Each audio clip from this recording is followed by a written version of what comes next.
guys, welcome to another video here with me at The Aspiring Home Cook. In today's video, we're going to look at another Christmas special. We're going to look at how to make kulkuls.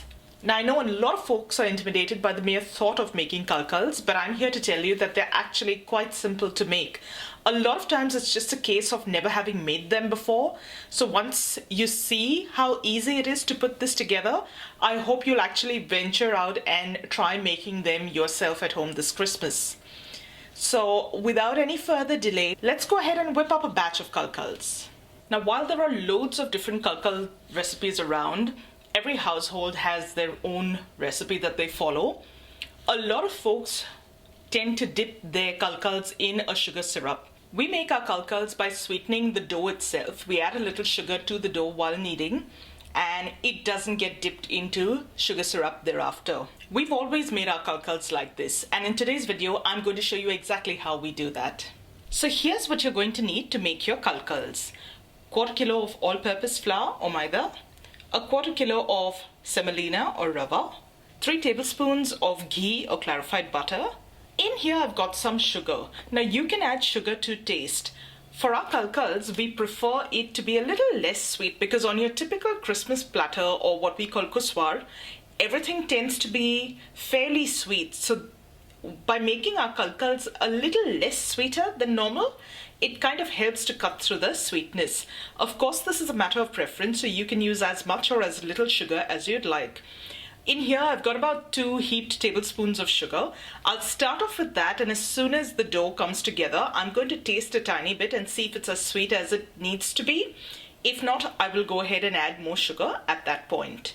I've got 1/3 of a can of coconut cream here, 2 large pinches of salt. You can also use salt to taste, 1 egg, and a little bit of milk. This is just regular dairy milk that we use. We're going to use as much as we need to knead all of the ingredients to form a dough. Apart from this, you're also going to need oil to deep fry.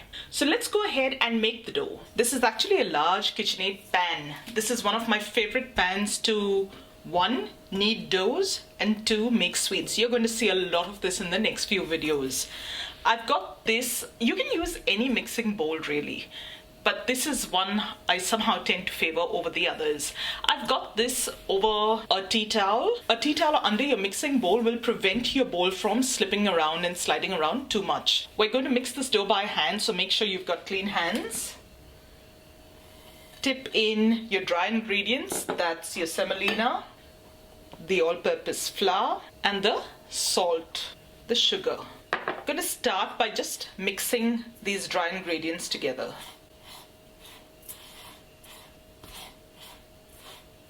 Make a little well in the center, and into this you're going to add your egg,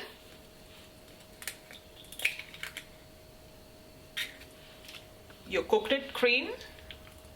If it's really cold where you are, your coconut cream might have solidified a little and congealed a little, and that's fine. You're going to knead the dough, so the warmth from your hands will actually work perfectly to melt the coconut cream down. I'm going to tip in my ghee as well, clarified butter, and I'm going to mix everything together. Just going to start by mixing these little wet ingredients in the center first, just like so, and then mix everything else in.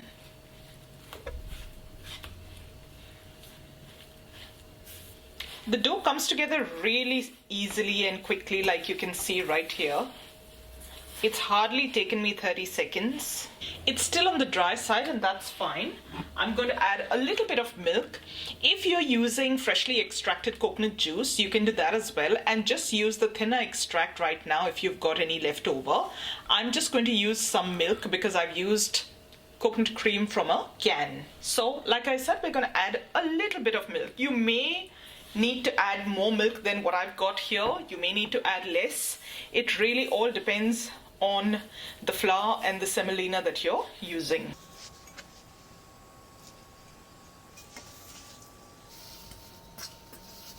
I'm going to share with you a little tip that my Nana taught me. She said if you knead your dough, I'm going to use my left hand here, and you find that it leaves an ever so slight gloss from the ghee. You know you've got enough ghee or clarified butter in there. I don't know if you can see that, but my hand was dry first. And just touching the dough, I can see that there is a slight trace of sheen from the ghee. So I know I've got enough ghee in there. Why? Don't ask. It's just the way my nana did it, and that's the way I do it to date. I've never gone wrong with this recipe. All my ingredients have come together to form a beautiful dough now. I'm just going to cover this with a damp cloth just for a little while, maybe about 10 to 15 minutes or so, while I just clear my workbench and while we talk about how we're going to be shaping our kulkuls. So I've covered my kulkul dough with a damp cloth and I've set that aside. It's important to use a damp cloth so that the dough does not crust over. Now, to shape our kulkuls, here are a few things we're going to use. My favorite are these little kulkul paddles. Now, if you're in India and in Bombay more specifically, you can find this in a number of places. You can find this in Crawford Market. You can find this in most cake decorating stores. So with a little looking around, you should be able to find it. If you're not in Bombay and don't have access to paddles like this, you can also use gnocchi paddles. I believe you get those in timber. There is sort of a wooden alternative to these paddles. These are my favorite, and according to me, you get the best curls in your kulkuls using these paddles. If you don't have these paddles, that's all right too. It doesn't mean that all's lost and you can't shape your kulkuls. Before we had access to these, we used just the tines of a fork. So any fork that you have lying in the house should work. It's just that you'll get a different effect. The lines of your kulkuls will appear a little different. Now, yes, the third option, a comb. A brand new clean comb, one that hasn't been used to comb your hair before. This also does the job. You can form your kulkuls on this little section of the comb over here. So either of these will work. I'm going to show you how you could use all three. We're now going to move on to shaping our kulkuls. Keep the bulk of your dough covered with that damp cloth while you work with a small portion at a time. I've just got a little ball over here which I am going to roll into a long rope-like shape.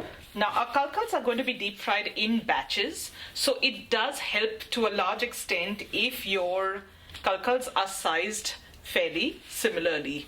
I'm just going to cut them into little portions. You're going to have to see, just cut off a few first, shape and see if they're turning out as big or as small as you'd like them to be. And you can adjust the size of your portions accordingly. We're first going to use our paddle, all right? So I've got a little bit of dough over here.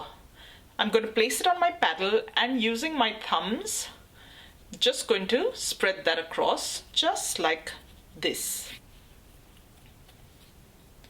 Okay, so you can see that that's nice and flat. Now, you're just going to gently roll one tip over and carefully roll your kulkul across. When it reaches the end, give it a little bit of a push at the end. You want to seal that edge so that when you fry, it just doesn't unroll and turn out to be flat. And that's it. Your first kulkul has been formed. Let's have a look at that once more. Yeah, you're going to flatten your portion out using your thumbs and roll. While rolling, make sure that this is a tight roll so that your kulkuls look dainty when they're shaped.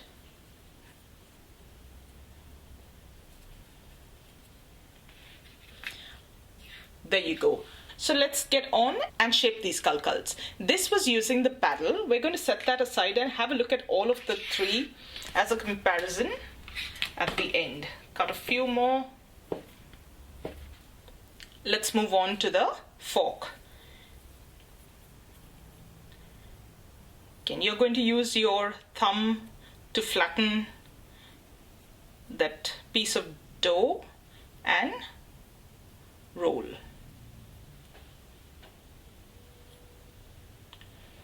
Now, like you can see, the kulkuls are shaped a little differently, but they're still kulkuls and they'll still work.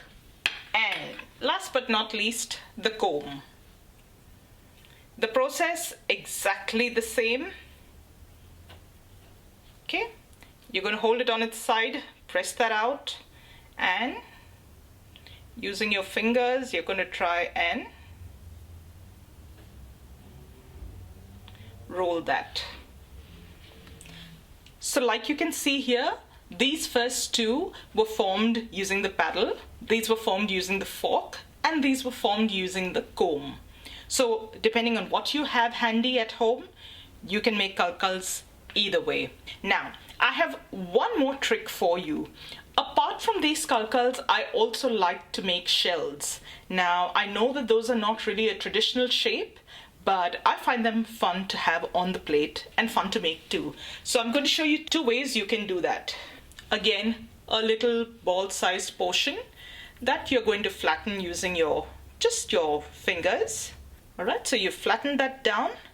You're going to bring opposite ends together and pinch, and these ends together and pinch. There you've got yourself a little shell. Another variation for that shell, you start off like you would your regular kulkul.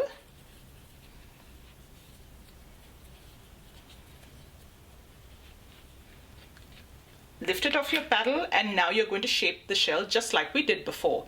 You're going to bring these two ends together, fold it in half, press. These two ends together, fold it in half and press. So here you've got a shell with a few ridges on it. Alright, so let's get cracking and shape the rest of our kulkuls. Now we're going to move on to frying the kulkuls. You start with heating some oil for deep frying. And while doing any of our Christmas sweets, the first thing that we deep fry is a little cross. It's just something that we've always done growing up. You don't really have to do it, but we always start off with a little cross for good luck, I guess. So I'm going to start off with that anyway. And we're ready to get frying.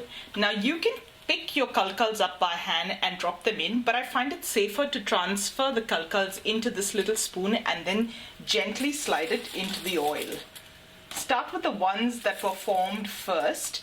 Those tend to dry out a tiny bit, and those obviously get fried first.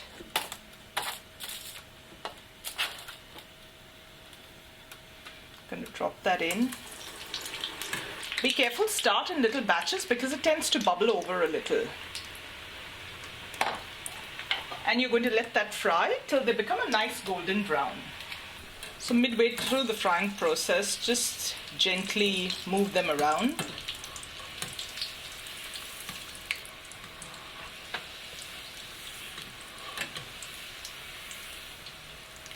When you're frying the kulkuls, make sure that you're frying them on a medium heat. You don't want them to brown too quickly on the outside because the inside will stay raw.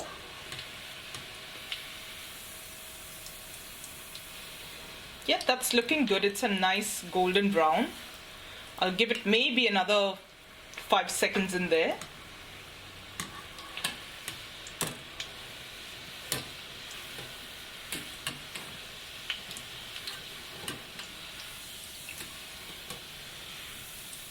And drain off the excess oil, just like so.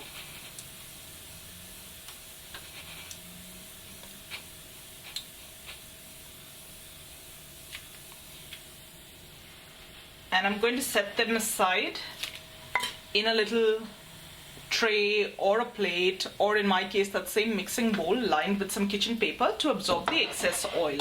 And in this fashion, I'm going to continue frying the rest of the kulkuls. And there you have it, guys. You've got a beautiful batch of kulkuls ready for Christmas. And for those of you who are curious to see what the different forms yield, I've actually set aside a few of each for you. These were the kulkuls that were formed using a fork. These ones were formed using a comb. And these ones were formed using the paddles that I showed you. Over here, I've got the 2 shells. This one was made by just flattening that dough between your fingers and shaping the little shell. This is the one with ridges that I actually flattened out using the Kulkul paddle that I showed in the video earlier. So like you can see guys, irrespective of what you use to shape your Kulkuls, there are minor differences, but they taste amazing and they all look like great Kulkuls to me. Once this has completely cooled down, you can store it in an airtight container. Today's recipe will yield about 700 grams of Kulkuls. Now when you look at these Kulkuls, they're ever so beautifully golden brown and crunchy on the outside. At the same time, they're beautiful and tender on the inside. I do hope you enjoyed today's video. If you did, don't forget to give this video a thumbs up and subscribe to my channel and click that little notification bell so that you get notified every single time a new video is uploaded to my channel. Don't forget to share this video with family and friends who you think will enjoy it. And I'll see you really soon with another delicious recipe. So till then, take care. Bye.